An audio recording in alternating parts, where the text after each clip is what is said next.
घरे बन तैयार ना भाई रे आज कहाँ जाबे? स्कूल है चले खाओ। मैं तो सोचो यार आज छुट्टी है। छुट्टी घंटा है, चलो गुरुजी बुलाए हैं। चला वो हमारे स्कूल का मोना पूरा गुरुजी में है ना। नहीं आज ना मरी है बे। करे कहाँ जाते हैं तुमने? जात रहे स्कूल है, गुरुजी बुलाए हैं। करे साले आ जाई तो रो गुरुजी बुलाए हैं। बहुत बड़ा सड़क पढ़वैया भाई। अरे 15 अगस्त आवे वाला हो, गाना गावे सिखाई है। तुमने सारे एकदम हम उबियाइए सोचे रहे आ जाई तो कुछ काम करबे, लेकिन अब जाते हैं स्कूले। जा सारो निकला। तनकी पहले रुक बीड़ी पी ले तब चला थी ना। चला पीला को मतलब एक धराव था हम ना पिए पे। बस चले बड़ा भाई सामने बीड़ी पीबे। अच्छा ठीक है पियम तनी पिसाब के गावत है। ए बाबू अरे उन पढ़े ना गए नुई रस्तों में बैठ बीड़ी पिए थे।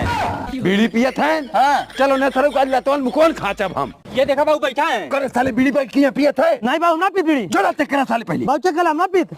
बाबू एक साले झोला चेक कराई दारू पियाला। चेक करे साले तो हम लोग सरो एकदम से मनबल हो ये है। अरे साले पढ़ा जाए नाम पे दारू पियत है और तू